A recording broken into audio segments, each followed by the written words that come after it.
Hello, today I'm going to discuss with you one of the important topic of chapter, the rise of nationalism in Europe. From this chapter, today I have picked the topic, new conservatism after 1815.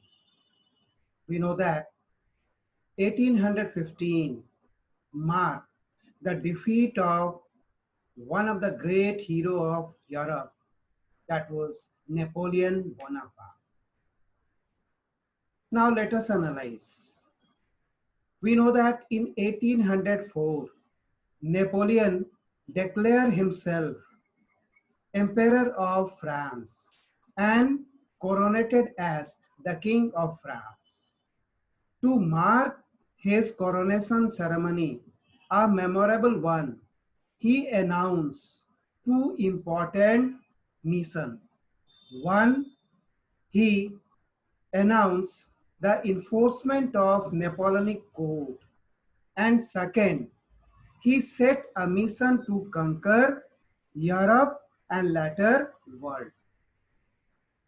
And he started working to achieve his mission to conquer Europe. And we have already discussed that in order to conquer Europe, Napoleon raised his army, raised the income of France, and modernize his army by investing huge amount of money in modernization of army. And Napoleon's mission to conquer Europe goes uninterrupted till 1813. And when Napoleon in June 1812 invaded Russia, after this invasion, Napoleon's fate started deceiving him, because when he invaded, his army invaded Russia, the Russian army cleverly faced the situation. In one of the battle, Russian army was badly defeated, but this defeat by Napoleon did not do much damage to Russian army. After this defeat, Russian army followed the policy of retreat and started retreating back and reached Moscow very soon. And in Moscow, Russian army evacuated whole city and put whole city on fire. And when Napoleon army reached there, they found whole city deserted. But Napoleon army failed to understand why the whole city of Moscow was deserted. And Napoleon's army was badly trapped in Moscow, because by this time winter arrived. There was shortage of food to meet the hunger of Napoleonic army. So Napoleonic army faced scarcity of food grains, faced scarcity of winter clothes, to face severe cold of Moscow. And number of Napoleon soldiers fell ill, died, and due to this situation, Napoleon's army was forced to retreat, leave Moscow. But by this time, Napoleon and his army suffered huge loss in terms of army and in terms of capital also. But one important lesson European powers learned from this, that what happens when Napoleon defeated all powerful nation of Europe. So four powerful states of Europe, namely Russia, Britain, Prussia, and Austria-Hungary, decided to put a check on the mission of Napoleon. And they decided to organize a meeting in Vienna under the leadership of Chancellor of Austria-Hungary, Duke Metternich. And this meeting was popularly known in the history of Europe as Congress of Vienna, or the meeting of 1815. This meeting was summoned in September 1814, and invitation was sent to the rulers of every states of Europe. But in this meeting, rulers or representatives of rulers from every state participated except Turkey. Now question here, why Turkey was invited, being a Central Asian nation? We know that Turkey was the seat of Ottoman Empire, and Ottoman Empire established its control over number of nations situated in Eastern Europe. And that's why Turkey was invited. But why Turkey decided not to participate? Because by this time, Turkey was on the verge of decline. Ottoman Empire was known in Europe, was known in Europe as the sick man of Europe, or the old man of Europe, because by this time Ottoman Empire lost its economic power, lost its military strength, and that's why was on the verge of losing its control over the colony of Eastern Europe. So to avoid any conflict, Turkey decided not to participate in this meeting. Now question here, why the meeting of Congress of Vienna was called? The meeting of Congress of Vienna was called to analyze, to assess the condition which emerged in Europe after French Revolution, and mainly due to Napoleonic War, and to find out the solution for the condition, the problem which Europe was facing due to French Revolution and Napoleonic War.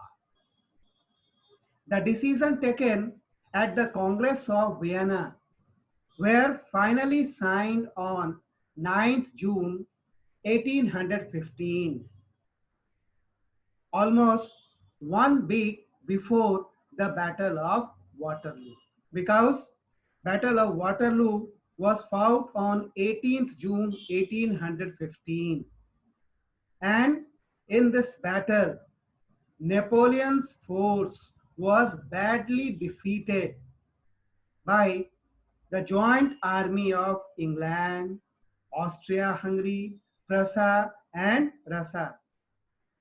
And due to this defeat, Napoleon decided to return back to Paris. We know that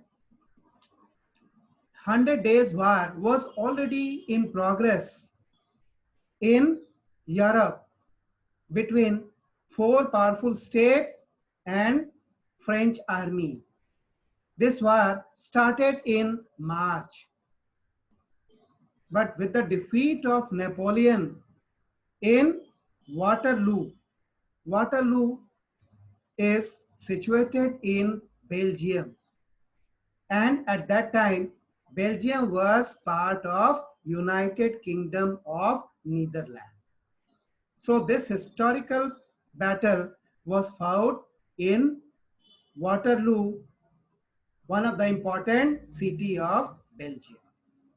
Now let us discuss on what principles this meeting was held, organized. This meeting worked on three basic principles. First, the principle of compensation. Second, the principle of legitimacy. And third, the principle of balance of power. Now let us explain these three principles briefly. The principle of compensation means to compensate the loss to those states which suffered due to France or due to Napoleonic War. Principle of legitimacy means Congress of Vienna take every possible care to reappoint, reallocate state to the monarchical house which lost their monarchy power due to French Revolution or Napoleonic War. Means rightful heir of the disposed dynasty was appointed or given back power. The principle of balance of power means to develop, to create such an environment, such a political condition so that no state of Europe emerge powerful like France under Napoleon and create situation like Napoleonic War. So they want to develop a group of country who protect or who save Europe from this kind of situation. So balance of power must be kept in their mind, consideration while concluding the decision. Now let us discuss the various important provisions of Congress of Vienna, 1850. The first and the most important provision was number one. Most of the changes introduced by Napoleon and Napoleonic Wars and the French Revolution of 1789 in Europe were undone. Means whatever socio-economic and political changes introduced in Europe after French Revolution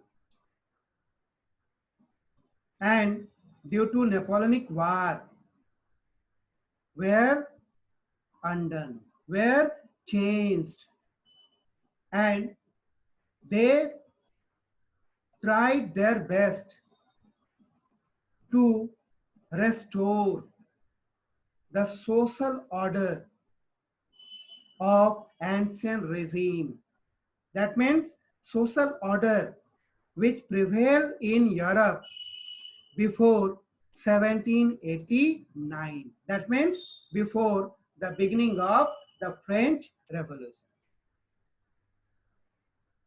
For example, the Bourbon dynasty, which had been deposed during the French Revolution, was restored to power, and France lost all the territories it had annexed under Napoleon.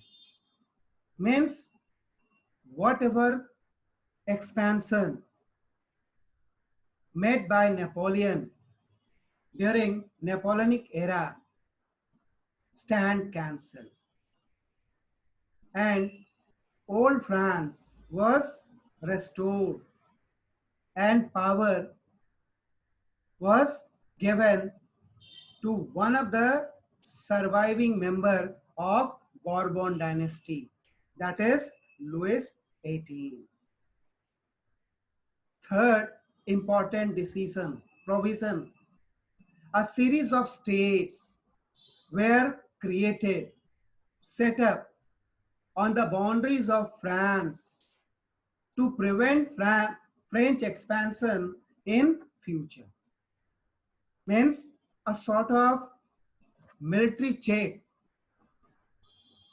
by raising some states on the boundary of France. Here, one more point I like to refer. Military restriction was also imposed on France. France was asked to maintain a minimum number of armed forces so that no new ruler of France try to take revenge, try to create situation in Europe like Napoleon. Fourth, the German Confederacy of 39 states. We know that this confederation was created by Napoleon because Napoleon followed the policy one nation, one people, one language. So he tried to bind German speaking people under one confederation. And this confederation remained untouched in the Congress of Vienna. Rather, this confederation was put under the leadership of Austria. We know that Austrian ruling house, Habsburg Empire, follow German language, German culture, and German tradition. So this may be the reason which was going on in the mind of Duke Metternich, that German Confederation of 39 states may help Metternich in worse condition. So he left this confederation untouched. Next, we know that Austria-Hungary, Britain, Russia, Prussia, Holland received many colonies and provinces which were won by Napoleon. For example, Austria-Hungary gained Lombardy, Venetia, and Illyrian, the three important territories of Italy. And last but not the least, Italy was once again fragmented into several smaller states. We know that Napoleon, under his policy of one nation, one people, one language, united Italian-speaking territory under one nation, that was Italy. But Italy was fragmented because Congress of Vienna and its leader do not want unification of Italy, do not want to see Italy as united nation. And that's why they created obstacle in the way of unification of Italy by fragmented it into number of smaller states. So these are the main provisions of Congress of Vienna. We know that when there are certain loopholes of this Congress of Vienna. First, in this meeting, France was humiliated. Second, the behavior of participants, especially the head of four main states of Europe, were not very cordial, not rational. There was leg pulling, and taking advantage of this situation, Napoleon once again returned back to France and reached Paris.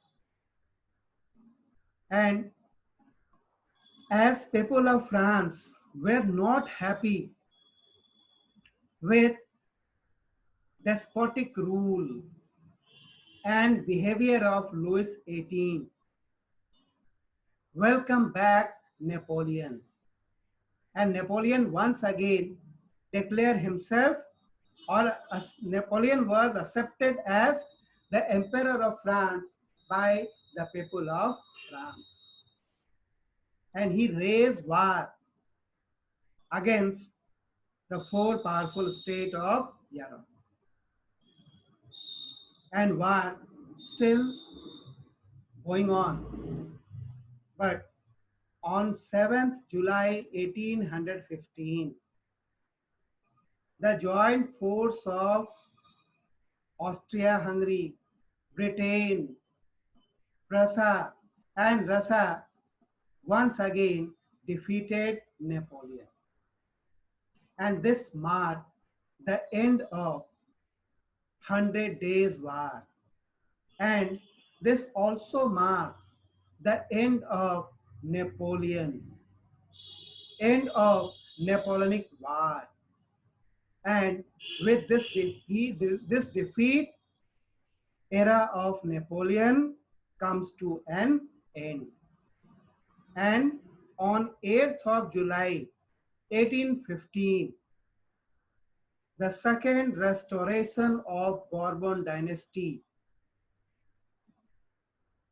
in which Louis XVIII became the Emperor of France.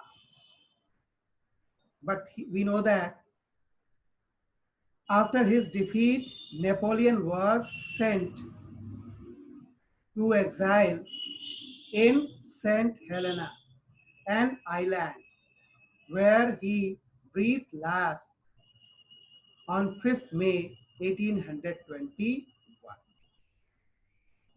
Now let us discuss in brief about the new rule of France, Louis XVIII rule.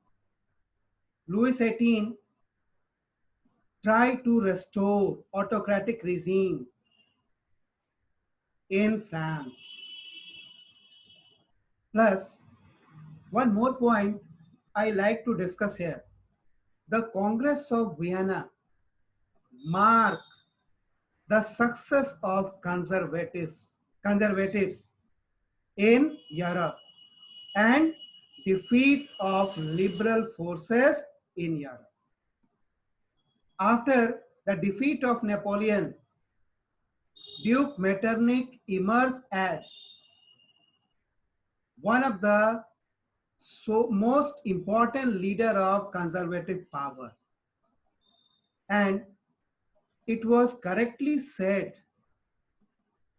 the period from 1815 to 1848 as the era of Duke Metternich or the age of Duke Metternich, because no decision in Europe was taken without the consent of Napoleon, with some exception. So Napoleon, Duke Metternich emerged as undisputed leader of conservative power, and he tried his best to suppress the movement of liberal forces. He did not provide any chance to liberal forces to revive, to restore back their power and control. Duke Metternich followed the policy of severe punishment against liberals, and all over Europe, rule of conservatives were restored. Liberals hide themselves due to fear of conservatives. For example, people of Italy, revolutionary leader of Italy, were not happy with the decision to fragment Italy into number of smaller states by Congress of Vienna. But these liberal revolutionary leaders of Italy did not dare to challenge openly. So they set up a secret society, Carbonari, to oppose the decision of Congress of Vienna. That means conservatives establish their full authority, full control. They establish a sort of terror and tried their best to suppress liberal movement. In France, revolutionaries were on back foot. They hide themselves, but they were not satisfied, not happy with the rule of Louis XVIII, because he was equally incapable, insufficient, lacked vision, and he died in 1824. And he was succeeded by Charles X. He was almost similar to Louis XVIII. He also followed age-old policy of suppression, autocratic regime, do not want to consider the demands of common people, the demands of revolutionary. And France once again was facing worse condition. There was unrest among the people due to lack of food grains, basic amenities. People do not have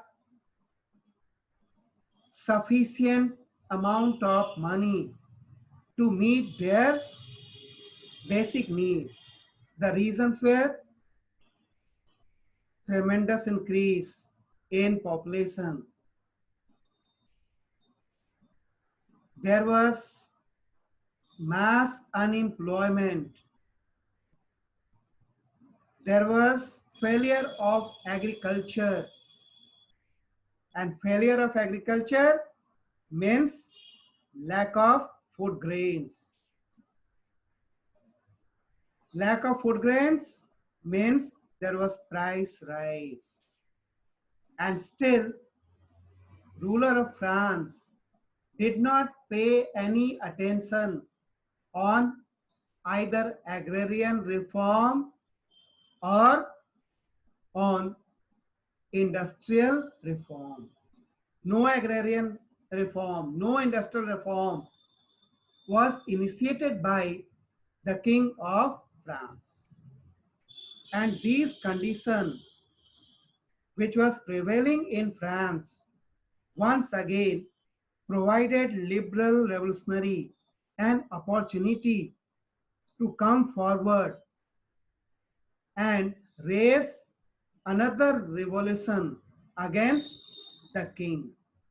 And once again, in July 1813, in France, another revolution begins, popularly known as July Revolution of 1830. And this revolution marked the end of Bourbon dynasty, the end of Charles X. And once again, France became constitutional monarchy.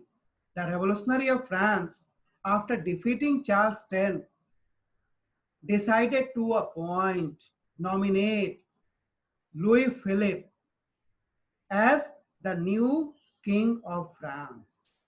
But by this time, France became a constitutional monarch. So in this video, I end my discussion till this point.